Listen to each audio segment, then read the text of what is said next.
welcome to Toronto TV. I am your host, Maggie Ng, and we are here on location at Toronto City Hall Rotunda to get the inside scoop of the CBC's hottest show, Dragon's Den.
Hi, so if you could just introduce yourself and your involvement with Dragon's Den. To you or to the camera? To the camera. Okay. Ready? I'm Diane Buckner and I host Dragon's Den. So what is Dragon's Den about? Dragon's Den is a pitch contest. It's for entrepreneurs and people who want to start companies or have companies but need investment money. They can come on the show and they get in front of the 5 dragons. And the dragons are all very wealthy, successful business people who are interested in investing in new companies. And what do these dragons typically look for? They look for something that's going to make a lot of money. They want to be involved with products or services that have a good potential market and that people are interested in buying or spending their money on, and that will return them a good return on their investment. How hard is it to get on the show? Well, last season I think we had 1,000 people apply, and there's room for 200. So there's a lot of people that don't make it. You have to be well prepared and you have to have a good idea and a good product and hopefully something visual to show. If you have a prototype or a sample or a demonstration or something that will make it visual, that helps. So if the dragons do invest, have there been actual success stories after the fact that they've already invested in the business? Yes, they've invested in quite a few businesses, and we update them on the show. Like, we'll go and follow up and say, what happened after these people got their money on Dragon's Den? How are they doing? And everybody is very happy when they partner with the dragons because they get their money, but also their expertise, right? That they can help them with connections and help their business grow. So what is your background? Because I think you are an expert in entrepreneur. I'm a journalist. I was a journalism student at Ryerson, and I've been a reporter and anchor and so forth in general news. But about 18 years ago, I started hosting a show called Venture, and Venture was a business program. So I've developed a specialty in business journalism. And how is the process, like how do you get on this show? Is there an actual website that they have to? Yep. You can either come to the auditions. There are auditions being held April 18th at the CBC downtown at Front Street at John. But you can also apply online. If you go to cbc.ca/Dragon's Den and follow the links, you'll find there's an online application, and we get lots of people who apply online as well. Great. Thank you for your time. Okay. Thank you. Yes. Any Asian or Chinese participants in this show before? Oh gosh, yes, of course. Yeah, we have always got lots of Asian applicants to the show. I mean, very big population in Canada, and luckily our show has attracted people from all cultures and all nationalities and all origins, and so we've had a lot of Asian people come to the show. Lots of great ideas there. Great, thank you. All right. Ask everybody to find a chair or a place they want. Are we maybe supposed to be sitting up there? Yeah, I think so. Oh my God, I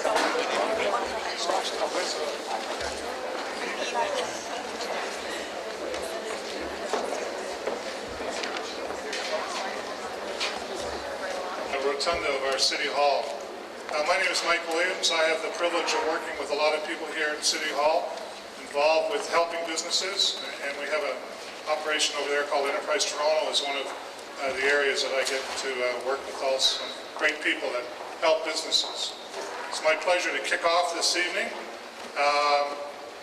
and just tell you a little bit, first of all, about what the agenda is going to be. We have a couple of introductory remarks, and then you'll get to hear the dragon speak and give you some lessons. You'll have then an opportunity to ask some questions of Robert or Diane. And then after that's all over, I'll close it off and kick it over to the sort of final hour or so where you'll get opportunities to ask any of the experts, Buttonhole, the Dragons, find out how you can get on the show one-on-one. So it's going to be a great evening. Looking forward to it. But I'm going to take advantage of the fact that I have the microphone first. And I'm going to make a little bit of a pitch, if I might. I mean, I hope that's not breaking protocol here too much. I have a great offer to make, except I'm not trying to sell something that's all that new. In fact, the organization and the place that we'd like you to invest is actually 175 years old. It was 175 on March 6th. It's not that small. We've already got a lot of shareholders that you want to be part of. We have about 2.6 million shareholders. And in fact, we've got a big operation here. We've got 88,000 businesses in the city. But I probably am not the right person to pitch the city. We have the lead executive on the stage, Mayor David Miller, and I'm going to turn the mic over to the Mayor. Mr. Mayor.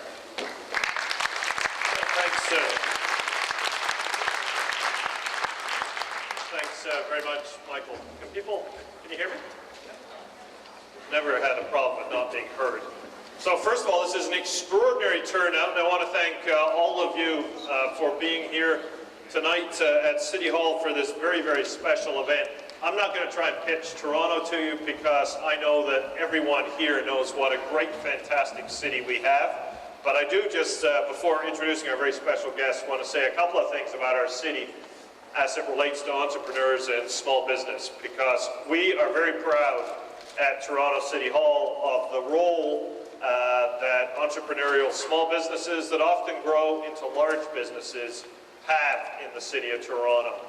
Whether it's in a neighborhood, and many of Toronto's successful neighborhoods are built around very successful small retail businesses, whether it's downtown or whether it's industries like our highly successful information and communications technology industry. Entrepreneurs and small business make Toronto succeed. And I think we truly have something to offer the world that nobody else has. We have more than 50% of the people in this city, including myself, including I think Robert, were not born in Canada. And it creates an extraordinary base of talent, of ideas, of energy, and of entrepreneurialism. And there's no other city in the world that has that in the same way. And I think people being out tonight with their projects, their ideas, their dreams is a testament to what we have in Toronto. And I should say the City of Toronto offers a number of services, some of representatives of whom are here tonight. We also get very prominent attention when the City of Toronto Council makes certain policy decisions like raising residential property taxes.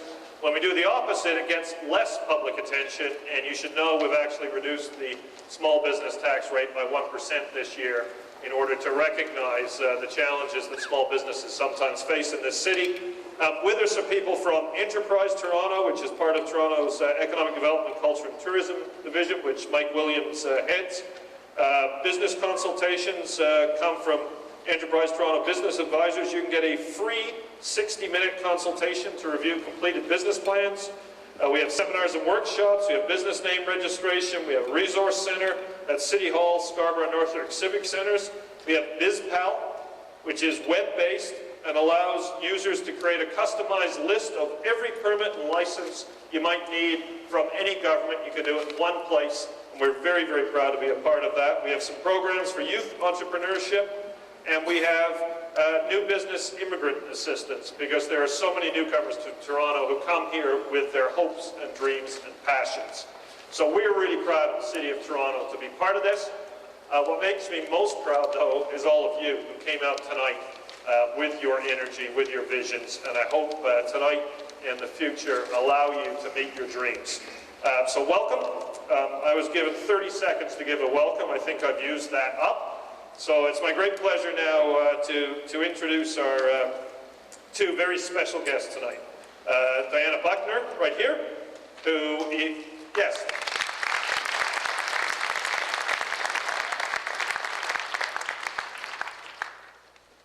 She is an incredibly versatile presenter and producer who's hosted programs on both of Canada's major networks.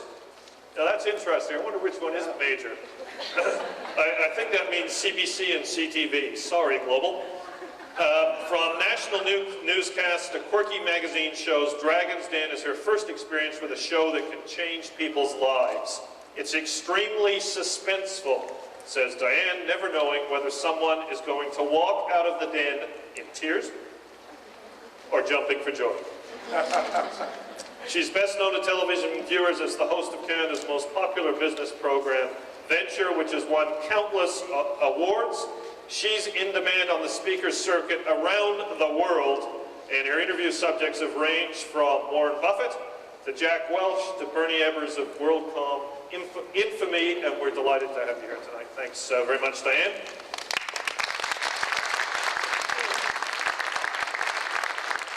Beside her is Robert Herjavec, who has lived the classic rags to riches story, I think a truly Canadian story. He's the son of Croatian immigrants and earned his wealth by overcoming the odds with pure hard work and intuition, and perhaps a little help from the business services of the City of Toronto, right? Absolutely. Absolutely, there we go.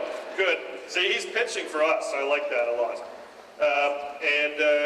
He's in the early 90s, Robert eked out a living waiting tables at a posh Yorkville restaurant, and during the initial stages of the dot-com craze, realized that technology was the right way to go to make a serious living.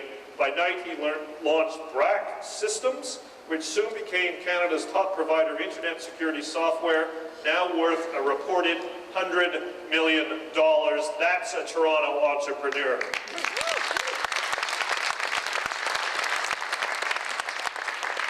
So, of course, Robert sold his company to AT&T in the year 2000, but hasn't stopped there. He heads his own company, which is one of Canada's leading and fastest growing IT security and infrastructure integration firms. He is a host to luminaries like Mick Jagger, I'm told, at his home. It doesn't say David Miller here. I don't know how that happened, Robert. And in his private life, Robert has a passion for luxury cars. Most of all, he has a passion for entrepreneurs and people really trying to succeed. Robert and Diane, thank you so much for all your work. Season 4. We are absolutely thrilled that Dragon's Den has been really, really well received by the Canadian public, and we've been renewed again. And so that means, again, we are starting this process of trying to find people like you, creative, resourceful, independent-minded people who have business ideas and who are looking to partner with people like Robert and our other 4 dragons. So Dragon's Den is a great opportunity to do that, and I'm going to give you some do's and don'ts and a little bit of information. And I brought a couple of clips as well, one that's a do, one that's a don't. And we'll go through some of that, and hopefully by the end of it, you'll have some questions as well, because Robert's going to speak, and then we'll do a Q&A as well. So to get going on just the basic facts of this season, we're starting to film in May. It'll be at the Toronto Broadcast Centre, just down at Front and John. And we need about 200 pictures. We're going to have 17 days of pitching. We just go pretty much straight through these very long, busy days of all people coming in. And if you do get through the audition process, then you come to the show and you get a little bit of coaching before you come on, and then you get your moment in the den. And I would imagine that we have this wonderful turnout here today because of the great opportunity that the show does represent. Of course, there is that chance to get money. Over the past season, the Dragons did 25 deals. Okay, this is not a Canadian Idol type of show where there's one grand prize winner. Anyone who looks like they can make money for these very savvy business people, they will invest. And so 25 people did a deal in the den. It was worth almost $10 million. those people not only get that money, but also they are partnering with someone who is incredibly well-connected and successful, and who obviously is investing in their success as well, and is going to give them their time as well as their money to try and make it work. So that's a wonderful opportunity. But of course, even the people who don't get deals, they are getting the wonderful benefit of appearing on network television. So, you know, you get to tell the world basically about your product or service. And I know that from reading our webpage afterwards, there's a forum on there. And when the shows go to air, so many people are writing in and saying, thank you, Dragon's Den. I had more hits on my website this week than I've had in the last 3 years of being in business. And so there's that benefit really for those people as well. So I kind of get tired in business of hearing the win-win proposition. People use that a lot, they overuse it, but this is like a win-win-win-win proposition, because we get to make a really fun TV show that we're very happy and proud of. The pitchers get a chance to partner with Dragons. The Dragons get to see some very, very interesting business opportunities. You can imagine if they did 25 deals last year, it was all over the map.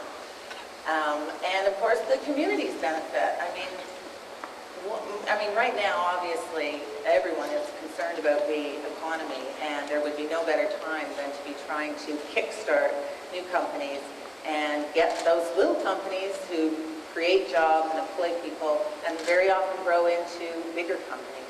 And so that's what we are hoping to do with the show. That's the final win of the show, is that it does actually help create businesses. And this show has been made in the UK as well. And we heard via our British Dragon that in the UK, the statisticians have actually tracked an increase in entrepreneurship since the show started. The show started on the air a couple of years before our Canadian version did, and they have actually seen that there has been more startups coming forward, and they've actually called this the Dragon's Den effect, that they believe people are coming up with business ideas because they want to be on TV and have this kind of opportunity to partner with a dragon. So that ultimately would be the absolutely greatest payoff we can have. Okay, so let me give you some of my do's and don'ts about pitching, because these relate both to auditioning and also to potentially getting a deal. And I will remind you right now, you probably heard this a few times, but it's April 18th are the auditions. That's a week from this Saturday. And we're hoping as many of you as possible will come out. We are registering people here tonight as well. And we're hoping to get a whole bunch of people. We're looking for about 200 from all across the country. And so it is a bit of a challenge to make it through the audition, and more of a challenge to get a deal. But I'm sure lots of you are up to it. And tonight you'll get lots of information to help you with that. Enterprise Toronto's done a fabulous job. There's all kinds of people here to advise you on how to value your company and all that sort of thing. All right, so the first do start by figuring out how much money you want. The one rule of the den is you have to get what you ask for. You can't get a partial deal. Like if Robert was to say, well, I'll give you half of that if someone else will come in. Well, if nobody else comes in, no deal. So that's the one rule. You can negotiate what percentage of your company you'll give up, because this isn't a prize or a loan. This is an actual investment. So the Dragons do want to hear, how much of your company do I get for how many dollars? So you have to figure that out. And as I say, there's someone here tonight who can help people do that sort of thing. And we do have also outside experts at the show that help people come up with that number. So that's important. Also, do work hard to prepare your presentation. I mean, you really need to entice the Dragons. I hate to say it, but you know, it takes a lot to actually get their attention sometimes. Because they see so many pitches, and so they want to see something that shows them an opportunity. Here's an opportunity to make a lot of money, and this is why. And so if you can put together a pitch that is clear and concise and compelling and ideally colorful, has some pizzazz, then that is a great thing. Now, here's a don't. Don't give in to the urge to become sarcastic and bitter if the Dragons don't immediately love your idea. And we're going to look at a clip here. So this is from season 1. So you'll see a couple of Dragons that have not been on our most recent season. And this was a fellow from Newfoundland who had an incredible idea, which was for sustainable energy. What could be better? He wanted to stick big turbines in the ocean. So take a look.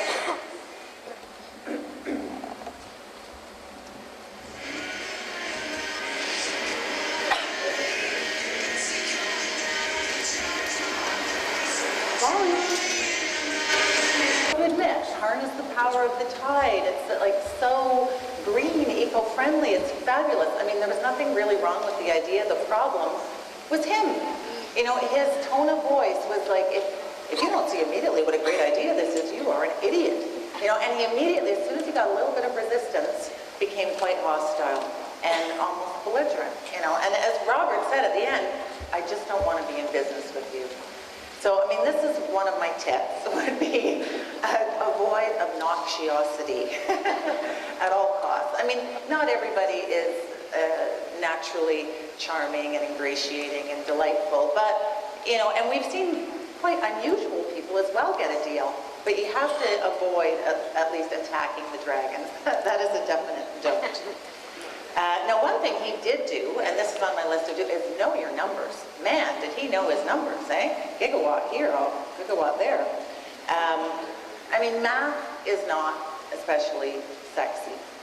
And it's not nearly as fun to talk about percentages as it is to talk about the exciting way you first came up with the idea and how wonderful your friends and family think it is and the good feedback you're getting. But at the end of the day, any investor wants to know the numbers, and the dragons we have seen time and time again seem to be very, very impressed with people who can talk about the number of potential customers, the size of the market, the number of competitors, how much have you calculated you're going to have to spend on manufacturing or marketing or whatever. You got to know your numbers. Now, another thing to don't do is don't forget, if you can, make your pitch visual. It is television, and of course, seeing is believing.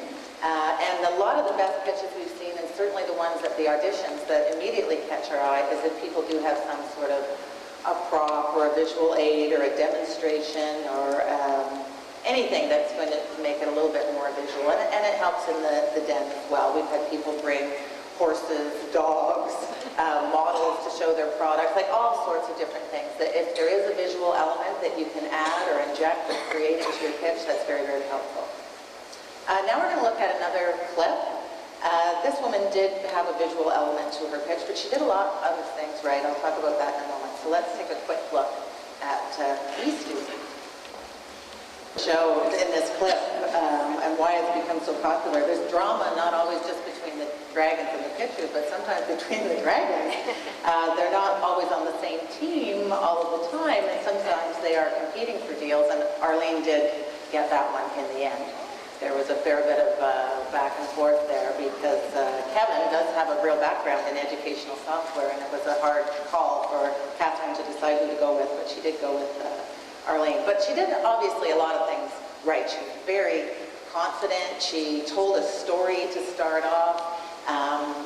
She knew her numbers, and she displayed. I think Robert had a great comment in our last show of last season. We were talking about the art of the pitch, and Robert pointed out that just about everybody that they had invested in had displayed humble confidence, which I thought was kind of a cool expression. Very confident, but not over the top. So in any case, there's a good example of what you can do and what can be achieved through Dragon's Den. And I'll remind all of you, April 18th is the audition. And now you're going to get to actually hear from one of the real live dragons with some of his perspectives. Here's Robert Herjavec.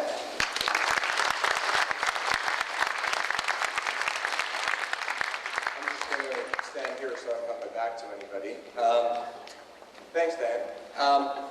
One of the great things about the show is, as Diane says, we do a lot of deals, and honestly, sometimes the deals work, and sometimes the deals don't work. And we did a bunch of deals this year, and I've been doing the show now for 3 years, going on 4, and I had an especially low point around January this year. Some of the deals I hoped would pan out didn't, and I was kind of frustrated with myself, and sitting around, just, kind of let things get to me, and a little bummed about one deal that wasn't going anywhere. And out of the blue in my inbox shows up an email from a guy named Paul Moyer. Now, he was on our show last year, Dan. Remember him? The Apple guy. So he had a family farm that he wanted to mortgage, and I decided to loan him some money. Well, in the 11th hour, it was such a touching story that the federal government came along, the Farm Credit Corporation came along and actually gave him a loan based on his farm that he couldn't get before. So he sent me this email. He just said, we had a great Christmas. I just wanted to let you know that I ended up getting an order, Paul, from a large retailer, and that one order was larger than all the orders they'd gotten since the day he'd been in business. So that made me feel really good. And he went on to say, he thanked me for my help and thanked everyone who was associated with the show. So sometimes, you know, good things happen to good people, and sometimes the show just helps be a catalyst for that kind of stuff. So 2 quick pieces of advice on pitching, and Diane touched it. The first one is, it's really not what you say, it's how you make us feel. You know, arrogance is pretty obvious, ignorance is pretty obvious, and rudeness is pretty obvious too. You don't want somebody who's a wilting wallflower, but you also don't want somebody who is so confident they're not willing to take any criticism. And then the second thing, which is really key to these times, is you're going to have a very, very difficult time in the real world today getting an investment in something that can't produce cash very quickly. So up until this year, there were investments that talked about 3-year projections, 2-year projections, 5-year projections. If you have a business that can't produce positive cash flow within 6 months, you're not going to get any money. Not in this market. So those are just my personal 2 pieces of advice. As David said, you know, I'm an immigrant. My parents were immigrants. But as my wife always says, I'm not just an immigrant, I came right off the boat. She didn't just marry an immigrant, she married a guy off the boat. So I was 8 years old when I came to this country on a boat, landed in Halifax, and was very fortunate to have a lot of success. And this is the greatest city in the country, in the greatest country in the world. The only excuse in this country for failure is the one when you look in the mirror. Everybody in this country can succeed. It doesn't matter where you went to school. It doesn't matter who you know. It doesn't matter what you know sometimes. It all comes down to you. Might take you a little longer, but it all comes down to that. Is the world a tough place right now? Absolutely. Is the economy really tough? Absolutely. Is it probably going to get a little bit worse? You know, probably. But I got a quick little story that puts things in perspective for me. So I'm from Croatia, and about a week ago, I got a call to my grandmother in Brazil. So I hopped on a plane and I went to see her. And she lives in a place called Zagreb. And so I'm sitting there looking at her, and she's 99 years old. And so I just thought about that and how tough my business is. Because, you know, on the way down on the airplane, I'm thinking about how tough this is and how tough it is getting credit and getting funding and blah, blah, blah. And I'm looking at my grandma, who 100 years ago had no cars, no airplanes. You know, the big thing in the village where we grew up was that 5 years ago, they paved the floor in the kitchen with tile. And everybody from the village came to see, because this was so radical. So I think that sometimes we need to put stuff in perspective. I think that the people that will succeed, you know, the future doesn't belong to the strong. The future doesn't belong to the meek. The future doesn't belong to the wealthy or the connected or those that went to private school or public school. The future belongs to those who are adaptable and can change. My grandmother survived 99 years and is still alive, thankfully, because she experienced a lot of change. And I think this is the great thing about this city and being an entrepreneur, is you got to change. Yes, the economy's tough, but someone's out there making money. With the support in this city and our office at 1 Yonge Street, I started a business 5 years ago. Our sales were 0, and we'll finish this year at $45 million. And yes, I'm a wonderful and interesting guy, which is what my kids tell me, but if I can do it, anybody can do it with the means in the city. Thank you.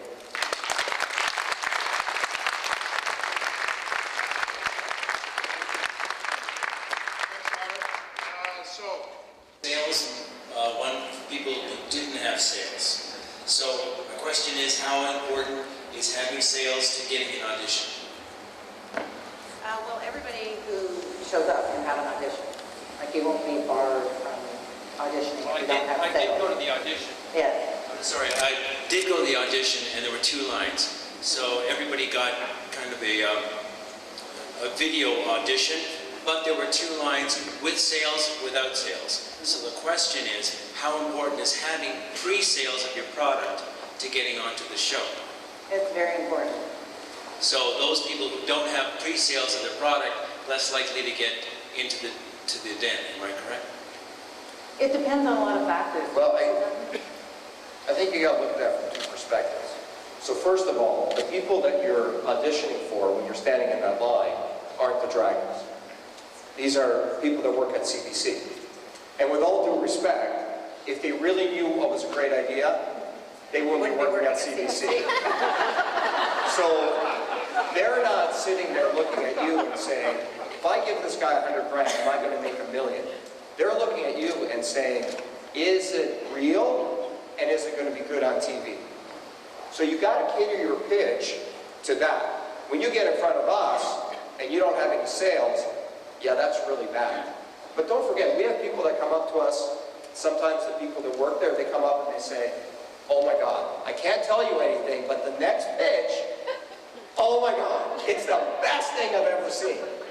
And then the pitch comes out and the 5 of us are like, oh my God, who let that guy go? But Robert, we learned that in season 1. We learned that in season 1 and the pitches are getting better now. But sales always helps, because sales is the only reality in the world. Next question. Hi. How do you decide if an evaluation of a company is too high or too low? Well, especially in this economy, the valuations have changed. So something that was worth $1 a year ago isn't worth that today. The biggest advantage for people that are in business in this economy is it's easier to buy companies because people are much more realistic about their value. So, you know, for me, it's always based on what your revenue and revenue potential is. So if you tell me your company's worth $1 million and you've got sales of 50,000, I look at that and I say, okay, that's 20 times revenue. What company do I know of besides Google gets evaluated at 20? Like, you just got to be realistic about it. So it completely depends on the idea of the size of the market. Actually, I have 2 quick questions. One is, can we bring video display to the audition or to the pitch? Yes. Okay, and the other one is, what do you constitute as sales? I mean, is there a minimum? I mean, I started a company, I launched in January. I sold 300 items. Does that constitute as sales? What's the revenue amount? Total? Yeah. 7,000. 70? 7. 7. All depends how much money you're looking for. Oh, okay. I just wanted to know if there was a certain... No. Just a quick question about product versus services. In the times I've watched this show, it seems that most pitches are coming from product developers, and I'm wondering if you can relate any success stories with service-based companies that the Dragons might have seen fit to invest in. Well, I think services have a wide meaning on the show. I think services are difficult because it's hard to visualize that. I think things work well that are easily explained. One of the things we learned, so I'm in the very complicated high-tech computer business, very complex stuff. In the first season, we had a lot of pitches for complicated computer technology. And you know what we learned very quickly? The only guy who's really interested is me. And the average viewer at home is probably not going to be real interested. And I think sometimes it's difficult with services because it's an intangible. It's hard to get that across. But we've had a lot. I mean, I would classify the garbage guys as a service. Yeah. We had those Rhino guys who had the bags. We had a few of those guys.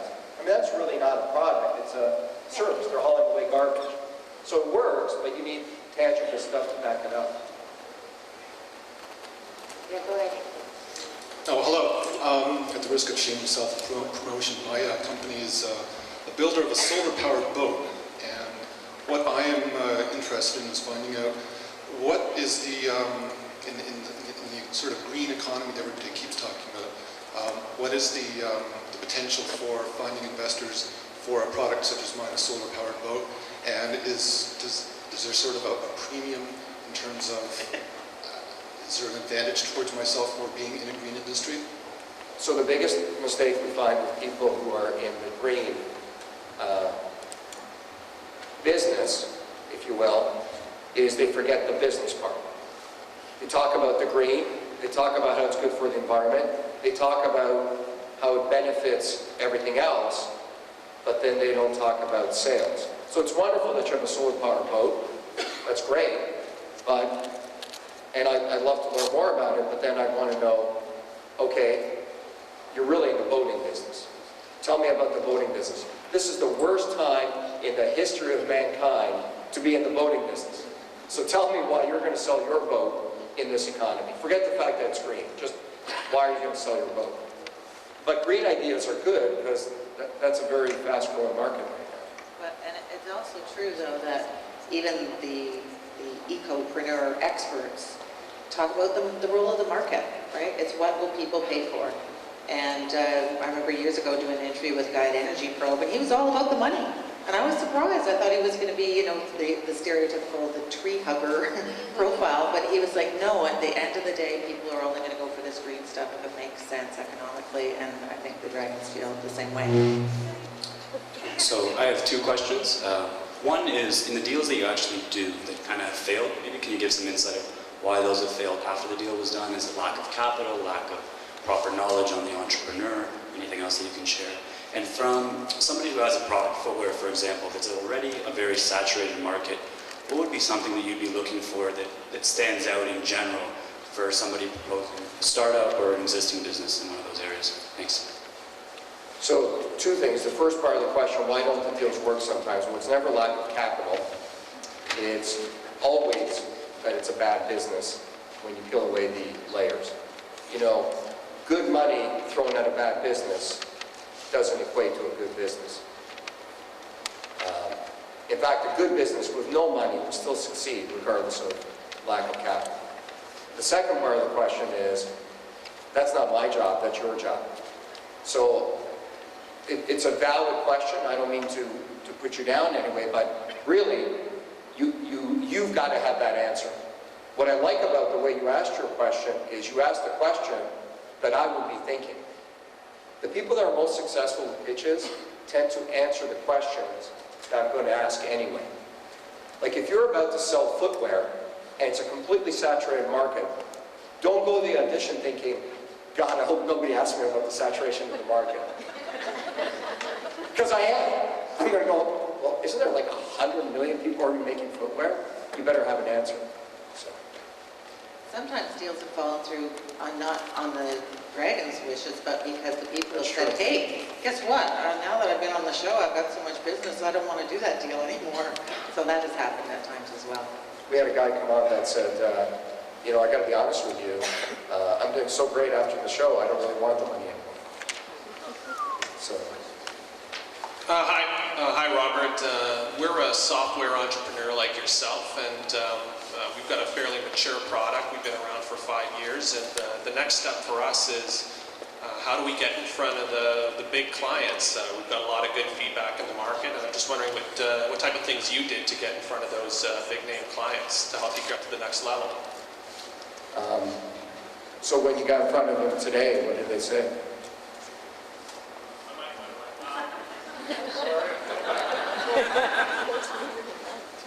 Sorry, what was the question? When you went to see the big customers now, When you go see the big customers now, what did they say to you? Well, actually, the situation where we're in is we get to, we have other channels, and they own the big relationships with the big clients. So, what do we do to actually meet them? We have good customers, medium-sized customers, but so it's not like we're saying anything to scare them away. It's just, we want to get in front of them. So that's typically the number one question or predicament that people that come on the show have, is the disassociation between them and the client. And the one thing I hate to hear people, I say, what are you going to do with the money? We're going to use the money to get in front of customers. And I always say, well, when you got in front of the customers without the money, what did they say to you? And people go, oh, no, we don't want to call them, we don't want to get in front of them, we don't have this, we don't have that. So I don't know your situation, and so I'm going to give you a general answer. I mean, I think the best person to answer that for you is a client. I mean, nothing stops you from picking up the phone and getting in front of a person. I mean, that's what we did. Unfortunately, when we started, I had to make 100 calls to get one meeting. Today, it's a little bit easier. So it may just take a lot of time. If your company's operations are functioning in both Canada and the US, is there any limitation to funding because it is a CBC show? There's no issues? No.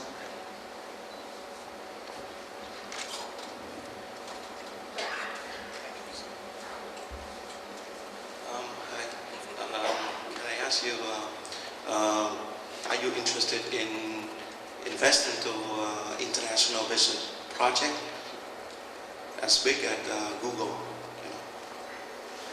Well, I think so here's what I heard you say. Am I interested in making a lot of money? Sure, yeah.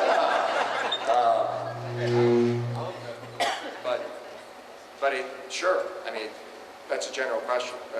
Yeah, I'm always interested in making money. Money's good.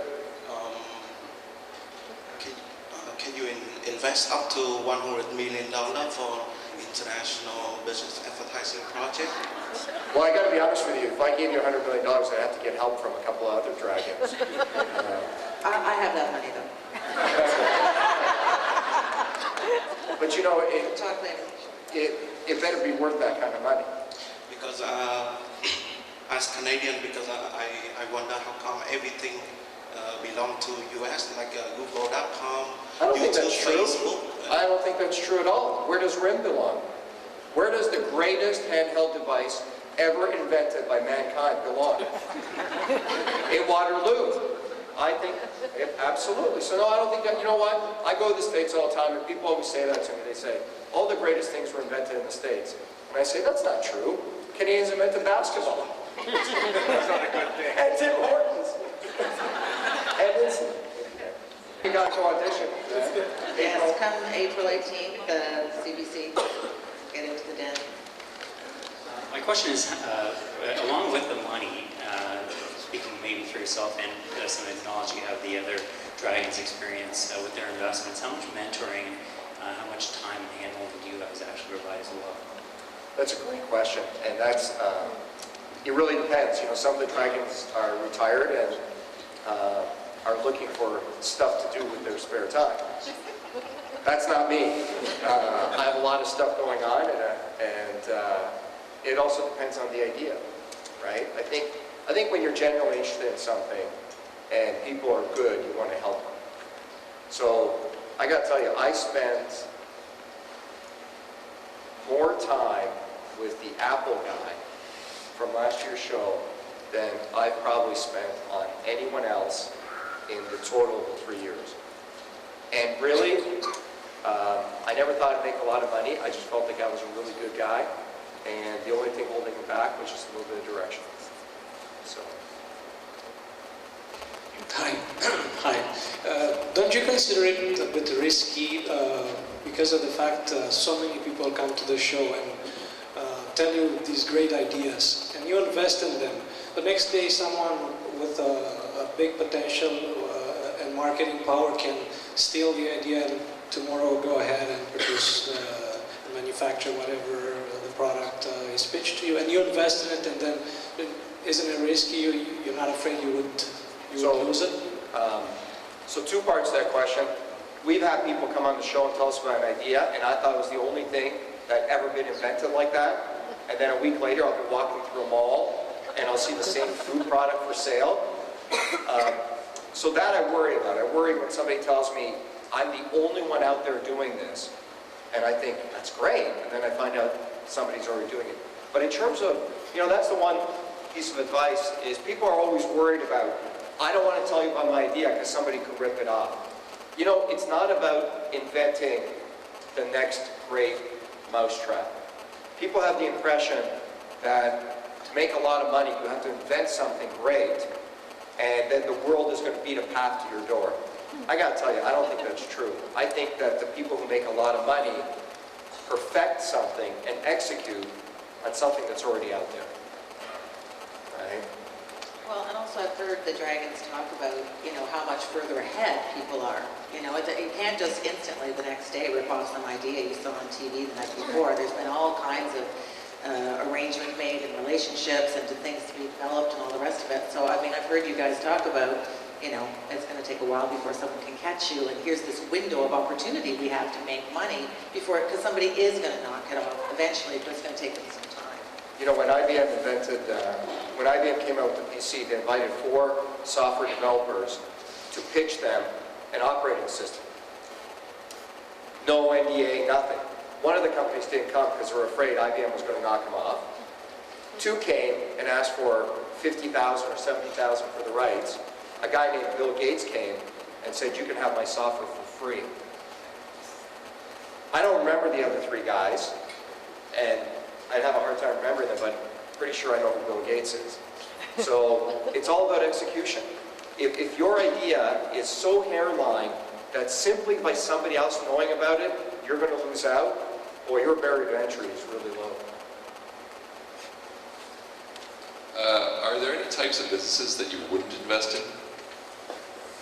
I wouldn't invest in any business that I couldn't take my daughter to a day at work, regardless of the amount of money. Excellent. Thank you.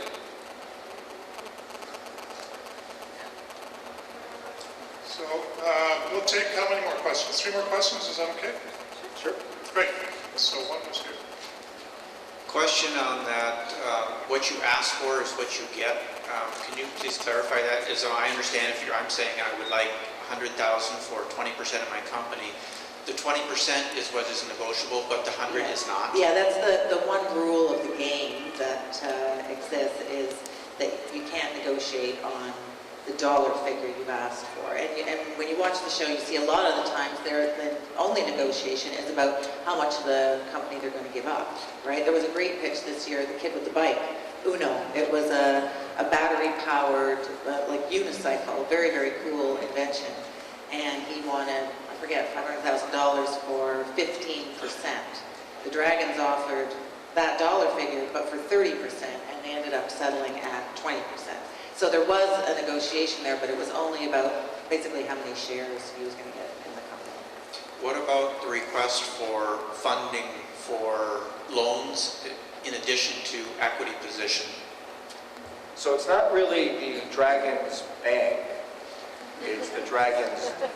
I know in the last couple of years we've kind of gone a little bit off tangent by giving loans and just giving people some money sometimes when we feel bad.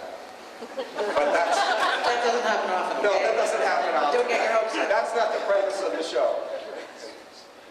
No, the loan thing is very unique. That was a very special situation, I think. But generally, the show is a pitch contest, and it's for investment dollars and investment deals. Hi, Dan and Robert. This question is for both of you, actually. For the past few seasons, what's been your favorite pitch so far, and why? Oh man, don't put me on the spot. There's too many to choose from. Well, the Uno, the one I just mentioned, that was pretty impressive because it was a 19-year-old kid from Milton who had invented something that got on the cover of a popular science magazine in the US. I mean, that was absolutely incredible.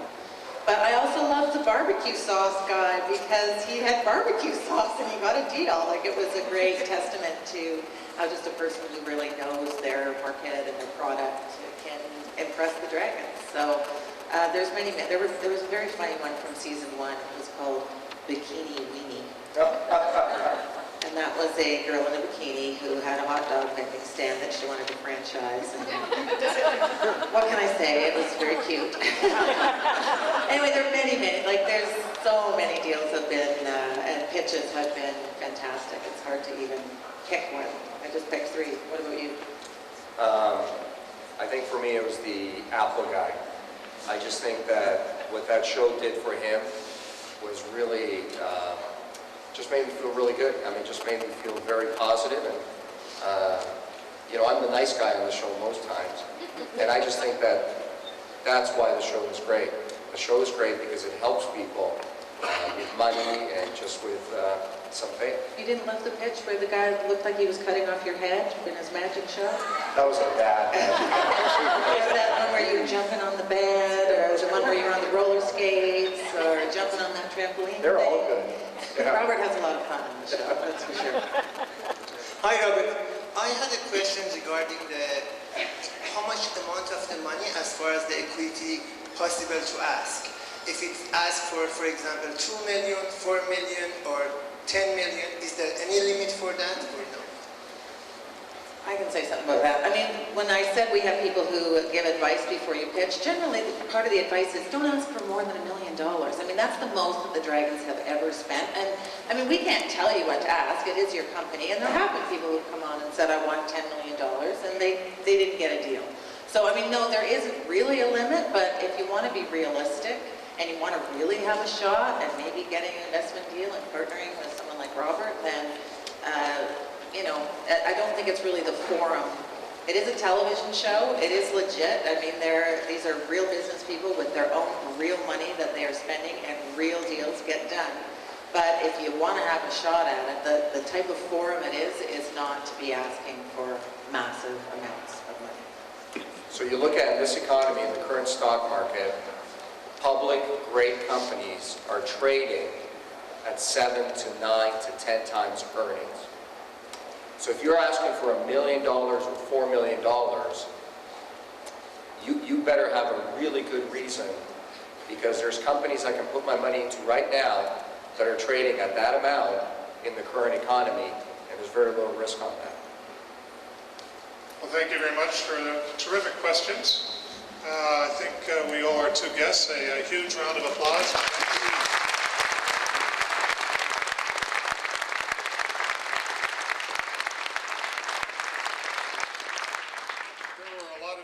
Still had a lot of questions. I have to apologize for not letting you do that. However, we have plenty of opportunity now for you to ask questions. You'll see a lot of people wandering around with tags around their neck, which I lost when I took the BlackBerry out of the one pocket. Here it is. So these are Ask an Expert. So they're here to help you. If you have any particular questions about your business,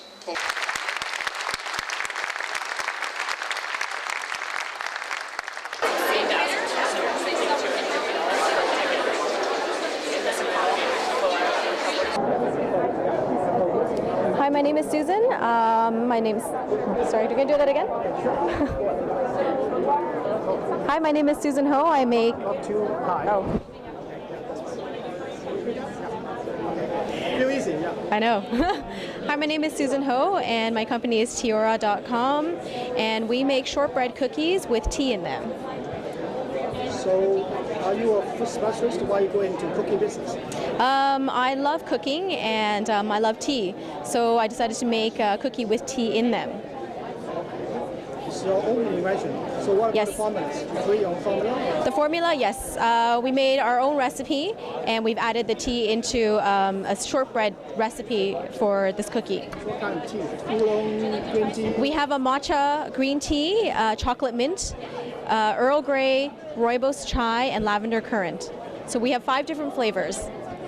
Right now, what you do, you make those bottles from the kitchen, or I have a kitchen that I rent, and that we make the products there. It's in a regulated kitchen, and everything's been inspected and things like that. So what production volume? The volume of my product? So how many cookies you make a month, or where do you sell it? We sell them in stores in the Toronto area, and we're going aggressively into the rest of the GTA in the spring. So how many employees in your company? Right now, mostly I'm doing a lot of the work myself, and I have great family members that come and help me when I need that done. So mostly it's all me right now. So what's the maximum daily production volume? The maximum daily production volume, we can make around 5,000 cookies a day. Selling food in stores, or do you sell to any restaurants or no? Right now, no, we're not selling to restaurants, but just to stores. But we are looking at doing cafes, basket companies. You know, wherever the product can go, we will be willing to do it. So this product can go into a lot of different places. So that's the marketing yourself? Or? The marketing, yes. Everything right now is mostly myself. So I'm doing a lot of the sales, the marketing, and the production. What about advertising? You do advertising? Advertising, we're doing a lot of online advertising. So getting some magazines, local magazines to write about the product, blogs on different internet sites are writing about the product as well. How long have you been in this business? I've been in business for about a year. How's the progress? The progress, it's steady. We've been able to get new packaging now, and so we're pushing the product really strongly, and a lot of stores are taking them in, and they're doing well with it. So, are you making money right now, or getting profit right now? We're just breaking even. We just started, so making a profit isn't very feasible right now, but we're getting there. So what about the future vision? What about vision? How's that? Our vision is to grow the company and eventually to get more products out there, more products made with tea in the market. So what's your next 2-3 years plan right now? Next 2-3 years plan is to having your own plant factory to do it. Yes, we'll be in the future. We'll be getting our own kitchen and to facilitate our own product, because right now we're renting. So we think that in about 2 years' time we'll grow out of the kitchen that we're working in right now, and then we'll get our own place and start producing our own products there. So right now it's a 1-year-old company, right? So yes, you're running for 1 year. Yes. So at this moment, what kind of maybe funding, expertise, or something? What else you wanted to expand your company? What else do we want? Yeah, what do you need to expand it? What do we need? Yes, we are looking for funding as well, people to invest in the company. So right now it's just seeing if the product works, and it is working. So we're just developing it and pushing it in the market. And so, you know, what comes later on, we'll take it as we go. So you have a website for your company? We do have a website. It's www.teora.com. Tell us a little about your own background. Like you study business or study? My background is in food and nutrition. So I have a background in cooking and in nutrition, and I used to work in the hospitals doing nutritional work. So right now, I didn't want to do that anymore. I kind of wanted to come out and do my own thing, and this is what I came up with. So then you quit your daytime job and become an entrepreneur? Yes. So who tells you to do that, or just by your own instinct? My own instincts. I've always wanted to do my own business, and it's always been something that I wanted to do, to aspire to, and so that was my next step. But I see that as a food business incubator. Yes. Do they help you a lot? Do they have, sorry? Do they give you some assistance when you start up? They do. They help us with mentoring. So they give us advice on, you know, if for our next step, what do you want to do? If we want to approach a store, how do you do that? Packaging, you know, give us ideas in terms of how we want to grow our business. So they do a lot in terms of giving us information to develop our product. And it helps you a lot in your beginning. Yes. Thank you. Thank you very much.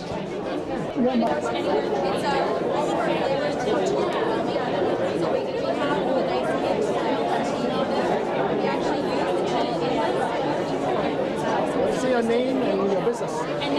My name is Farman. I'm an import and wholesale business. So what kind of import and what color you're importing? Home decor and gifts. So from where? Importing from where? Which country? From South Asia. So how long have you been in business? In Canada, I've been for 3 years, but outside Canada, back to home, I was always for last 20 years in import and wholesale business. So why are you here? So you want to go to the show? Oh, yes, to attend the show and to hear what I can do better in my show through in my business through the show. So how do you feel about the presentation? Well, it's pretty exciting. It's a good way to know, and I wish one day I can join them. I'm trying to grow my business, and one day I wish that I can be part of that business too. You say you want to grow your business. What kind of stuff you need to grow your business? Oh, what I need is the international connections. So in business, what I'm doing, I have limited resources. I've been very well in experience, but I'm looking for the opportunity to expand it. Yep. Are you going to the audition? Yep, I'm planning to here. Yep. You think you'll get it? I'm sure, yes. I've been doing it. I'm trying it hard, so I should get it. So you are getting the show. How much money you need to grow your business? Well, I have, let's say, $500,000. Yeah. So what's the return rate? It must be around 30%. Yeah.